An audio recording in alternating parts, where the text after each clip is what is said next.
Good morning, everybody, or good afternoon, depending on what time zone you're in and when you're watching this. Thank you so much for taking the time out of your busy day to join me. If it's your first time with me, my name is Evelyn Knight. I'm actually pretty excited today. I put a bid on some land so I can start building my next childcare center. It's kind of ironic. I swore I would never build again. I've done it once before, and it is just a crazy stressful process. But in the town that I live in, my wait list is so long and there's just nowhere to go. So I am going to start building my next childcare center, but I'm still open to purchasing a building if one comes available as well. So let me know if any of you guys are out there selling your centers. We are looking to expand nationally. So I do have some partners that are willing to join me. So let me know if you guys are ready to leave the industry and are thinking or are selling your center. So today, though, we are talking about burnout, which is a huge topic. One of the reasons I started doing this and I became a childcare business coach was because of the burnout that I have experienced myself and just that absolute stress and heartbreak that it sometimes overwhelms us from being owners and directors and leaders in the ECE world. There's so much coming at us. We are trying to balance billing and parents, the well-being of the children, staffing, hiring, and still trying to stay afloat and pay the bills. And state licensing and regulations. And this industry is so incredibly stressful. While we're doing all of this, we are taking care of our most vulnerable age group and population and doing some of the most important work in the world. So it does get very stressful. Now let's put COVID on top of it, the atmosphere that we're trying to hire in, we're trying to manage employees in, and it has changed the world. It has absolutely changed the world, and that it is not so easy to manage people or even just to get them to work at this point in time. So while you're here, just say hello and pop in. It does get lonely on this side of the camera, so I love the interactions. It really encourages me to keep doing this. Many of you know my husband passed away. It was actually 8 weeks ago today that he passed away. So the encouragement and interaction means a lot to me to keep going and just to keep doing this. Part of the reason I chose burnout as my topic today was because I realized this from my past experience. I have experienced true burnout before, and I am very vulnerable to experiencing it again right now. So I have to be very intentional in making sure I don't fall back into that trap of burnout. So it is near and dear to my heart right now, and I'm desperately trying to avoid going there. Interestingly enough, my last 3 years have been pretty tough, and it's kind of ironic that now that I have more time on my hands, I feel like I'm more susceptible. But being my husband's full-time caregiver over the last few years has just really, I had to be very intentional at not going into a burnout state. For those of you who don't know, I do have degrees in psychology, and I am a certified life coach. So that is really what I want to focus on today, is just that psychology part of things and helping you guys through, and just quick tips. I mean, can't fix any problems with a morning session like this, but I can give you tips that can actually alleviate a lot of the stress. We have to be really careful because the science behind burnout starts with overwhelm. We first go into a state of overwhelm where we are in an area in our life where we're starting not to be able to handle things. Overwhelm quickly becomes burnout, and burnout leads to clinical depression. So knowing the stages and really helping yourself to avoid that is what we want to do. When you hit burnout, it is actually a chemical process that really affects your brain. And what happens is the cortisol levels in our brain are just going and going and going. And you get to a point, which is one of my big fears for myself right now because of what my family's been through and what we're still going through. which is a whole other subject matter, but it is, your cortisol levels can get stuck. You get so used to being in that fight or flight mode, and just when you're suffering from trauma, right?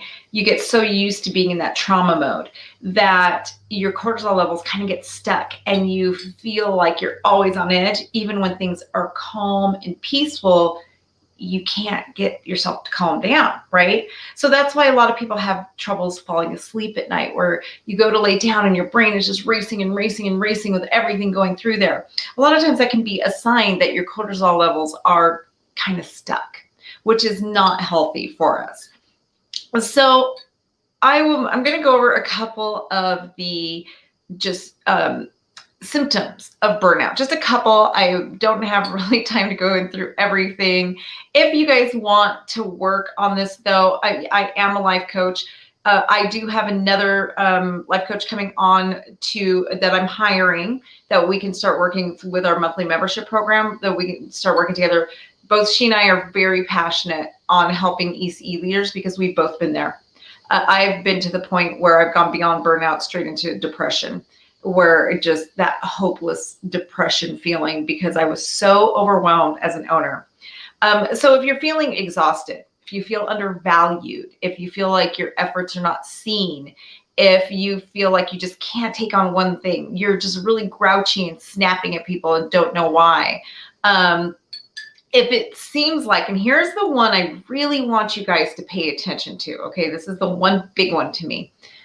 If it feels like your entire staff can't do anything right, if it feels like everybody around you is just not living up to your expectations, and it just feels like they can't get it together, everybody feels like they are contributing to your stress instead of helping, you are probably suffering from burnout. It is so hard to be in that area. And I can remember a day specifically that is just so ingrained into my brain, where I walked into my center one day, and this is the center that I loved with all my heart. But when I would pull up into the driveway, I started having major anxiety walking in, just major anxiety, just leaving my car and walking in the building. And I would sit in my car for 5 to 10 minutes dreading going inside. Right? So this center that I was so passionate about, that I loved with all my heart, that was my dream come true to own, now became a noose around my neck.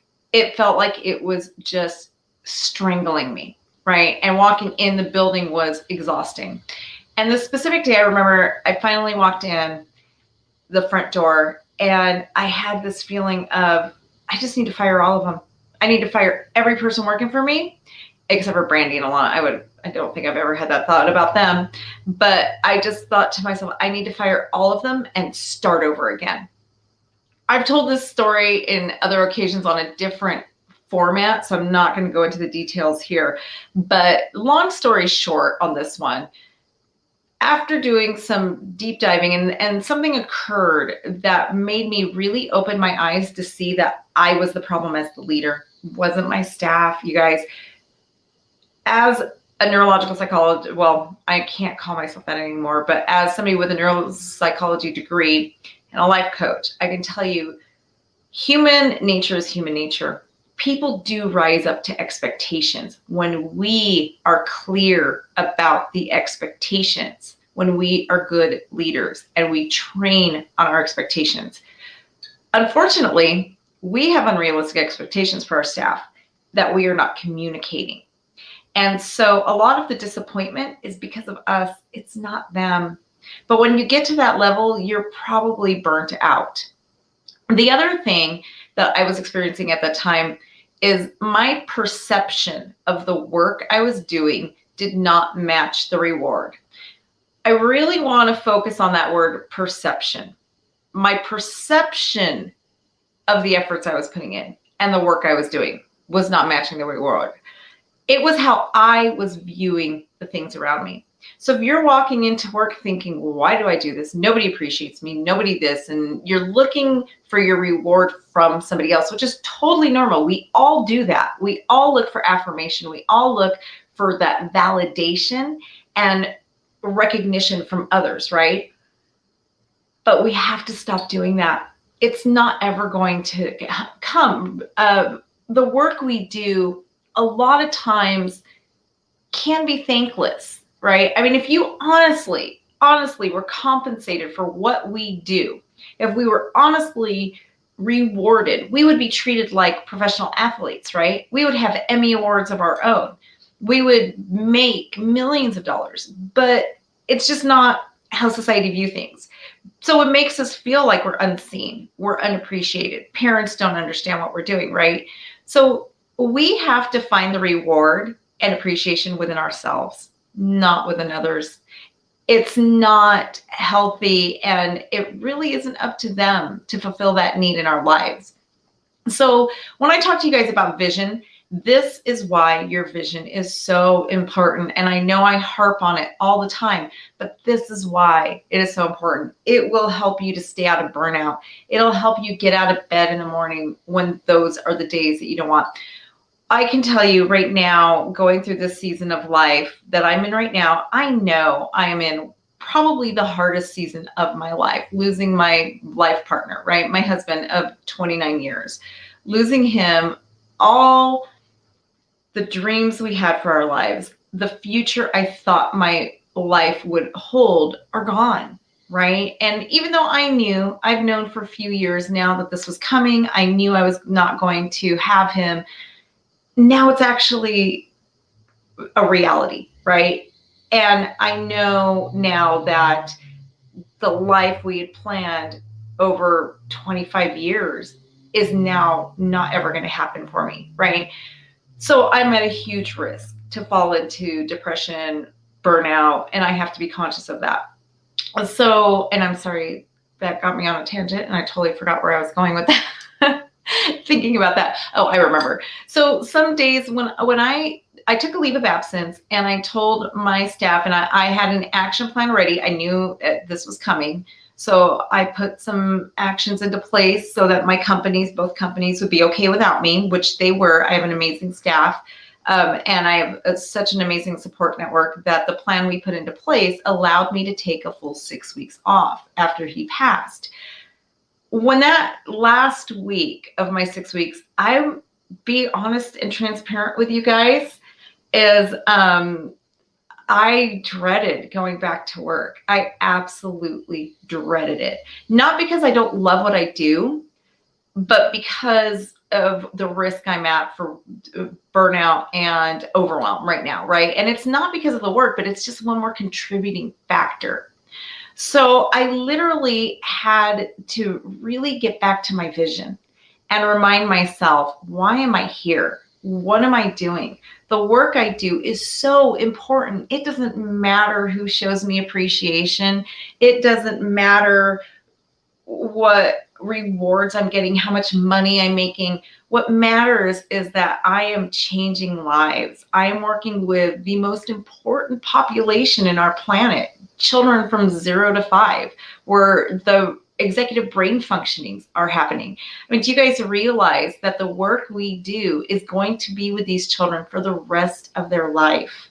We may never see some of these children again.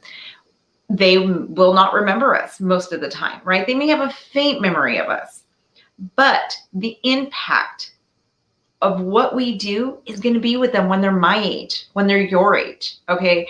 I have horrible natural time management skills, so I have to be very intentional about my time management, right? I had to go out and learn all about time management because I'm naturally horrible at time management. I'm very unorganized. All of those skills are actually ingrained into us in the first 5 years of life. What we are teaching children are teaching them how to self-regulate. How important is self-regulation, right? Cope, how to time manage, how to get along with others, how to be a part of a team, how to problem solve.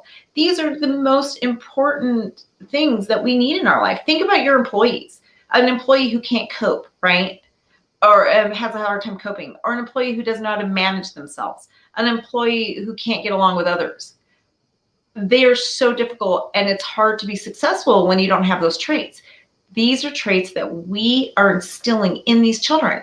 So when I tell myself that, it motivates me to get up and get to work. And it makes me excited to get to work, no matter how stressful things are, right? No matter how bad and sad my future looks, right? Which I can't even say that because my future does not look bad. But even though I had a tragedy, I still have a great, promising future. But it doesn't. But I could easily say that I have this very depressing, sad future, right? It's on how I choose to see it. But my vision always keeps me back, and it helps me to find my validation and gratification instead of looking at from others, instead of waiting for my staff to show me appreciation, which I used to really fall into that trap of wanting to be recognized and having others show me appreciation. Now I remind myself that it doesn't matter. The parents never, some parents are amazing and they do show some amazing appreciation, but a lot of them never really understand the job that we do for their children, right? But it doesn't matter. What matters is what we do. And that's where we need to find our validation and appreciation. So that is one of the biggest things you guys can start doing right now. Get that thought out of your head is nobody sees me. I'm unvalued. I'm undervalued. It doesn't matter what they think. The work you do is what is so incredibly valuable, right? So the other thing also that I've really had to manage, and I still struggle with a lot, I know Brandy, you're on there, so you'll be the first to say I really struggled with this one, is I've really had to be intentional about learning how to set boundaries. And I swear this is just one of these issues that we females seem to have where, and especially those of us in ECE, when we're attracted to working with children, we have big hearts and we want to help, right? We're teachers by heart and we want to take on so much.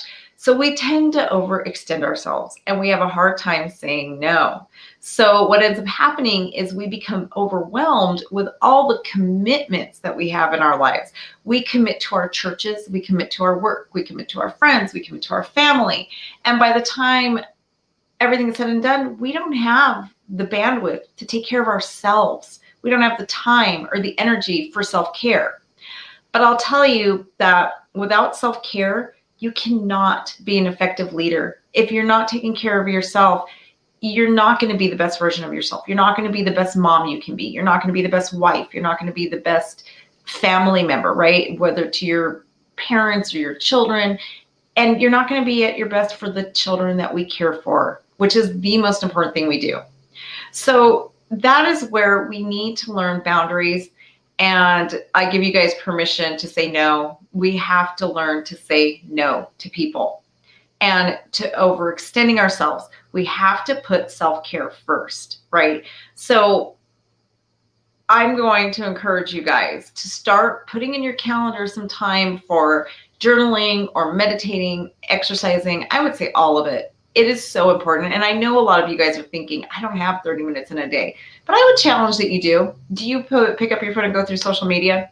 I bet if you were to really track the time that you're at, you probably waste a lot of time. Do you watch TV shows?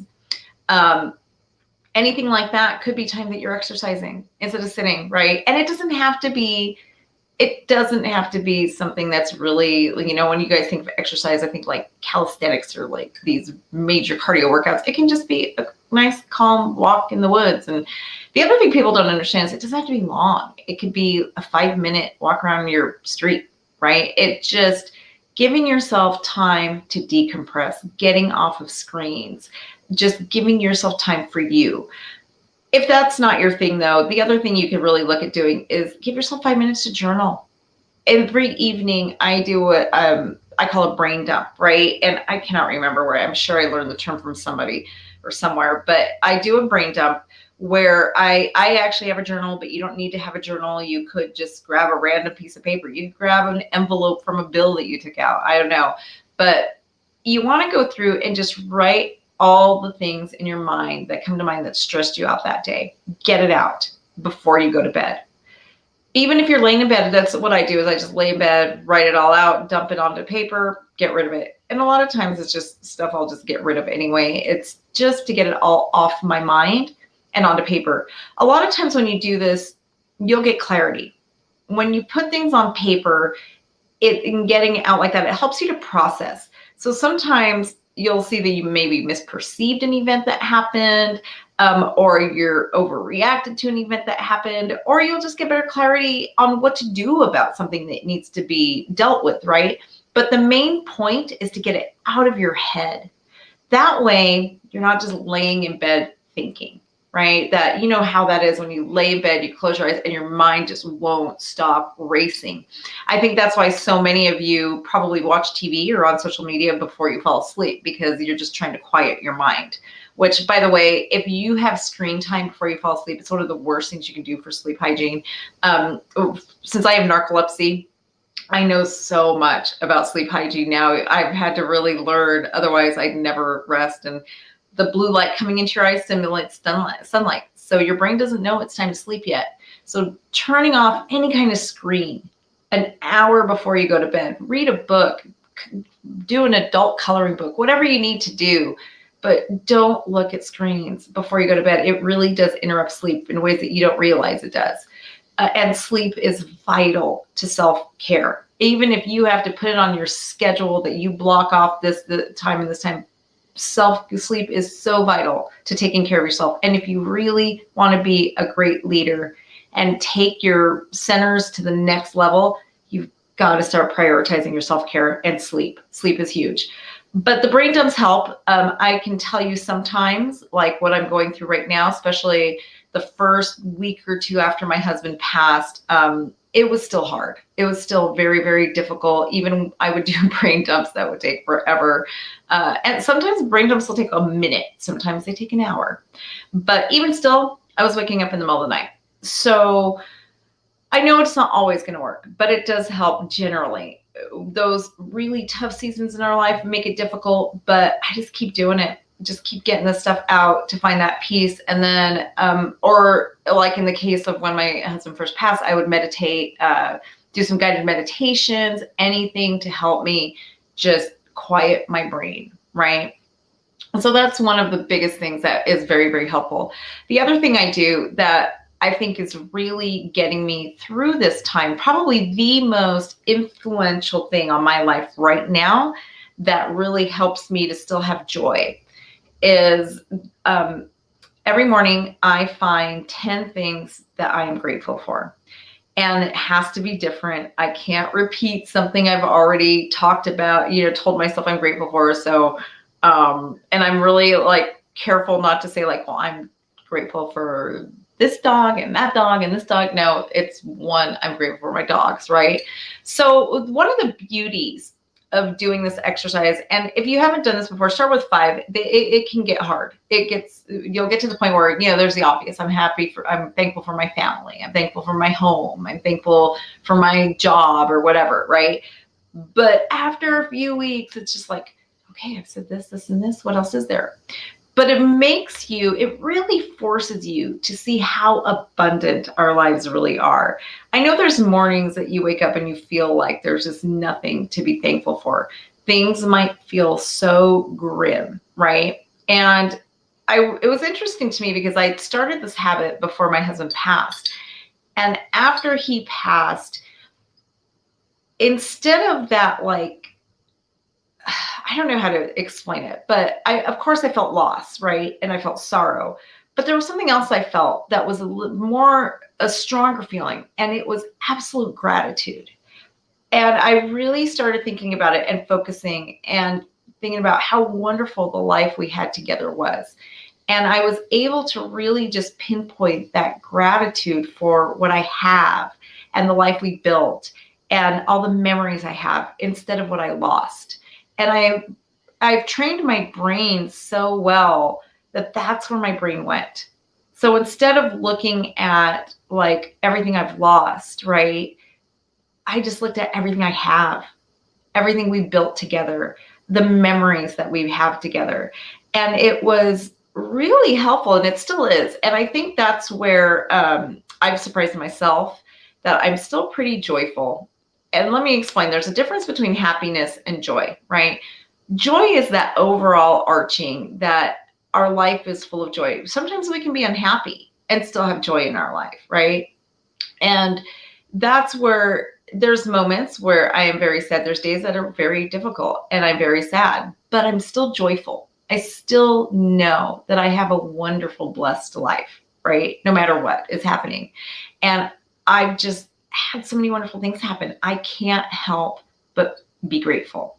So when you're doing this, in the beginning, it's going to be easy, like I said, but start looking at those micro things. There's always more to be grateful for. Did you have silverware to use this morning?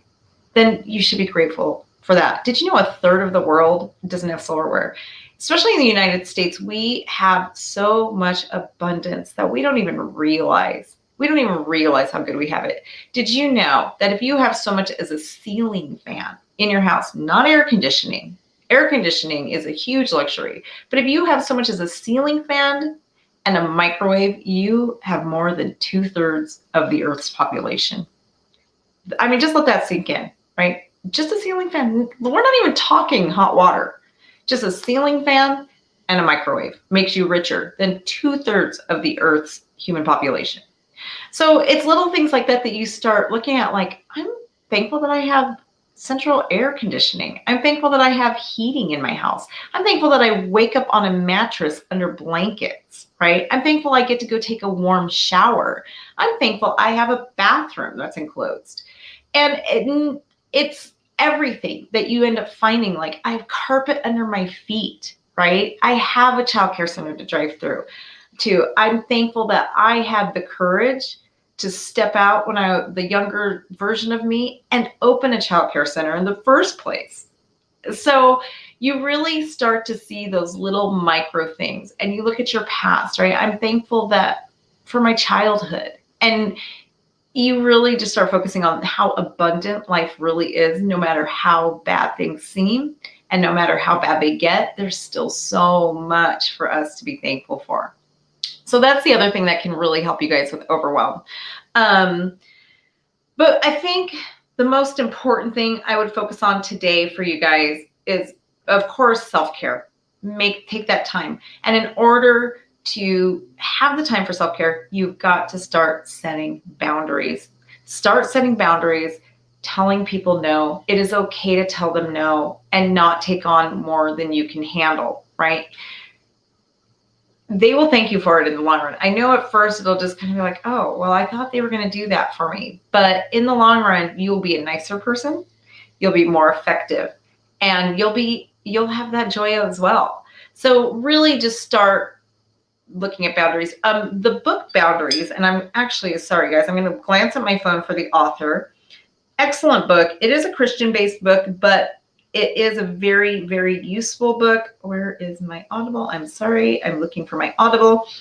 I listen to books on my phone all the time, so I have them on Audible.